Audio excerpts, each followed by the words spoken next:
মন্ত্রিপরিষদ এমপি সহ সমস্ত করেছিল দুর্নীতির মামলায় ফেলতে।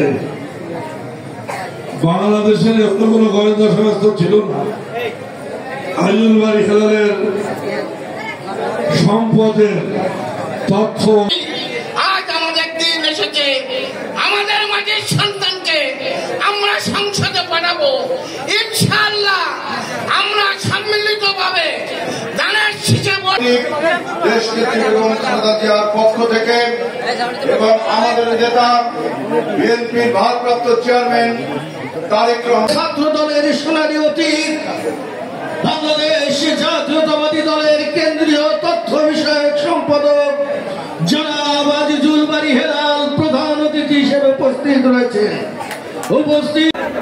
ছাত্র নেতা, গণমানুষের প্রিয় নেতা আজিজুল বারী হেলাল উপস্থিত রয়েছেন। দিনের আলোতে পালিয়ে গেছে এই খুনিয়া মাফিয়া হাসিনার দল হচ্ছে লুটপাট এবং চাঁদাবাজের দল। মঙ্গল জীবন কামনা করে আবারও সকলকে ধন্যবাদ জানিয়ে শেষ করছি। আল্লাহ হাফেজ, সকলকে ধন্যবাদ। বেঁচে থাকলে আবার দেখা হবে ইনশাআল্লাহ। ধন্যবাদ সাধারণ নামটা আগে এ পর্যায়ে আপনাদের মাঝে মূল্যবান বক্তব্য নিয়ে যাচ্ছেন জেলা বিএনপি সাবেক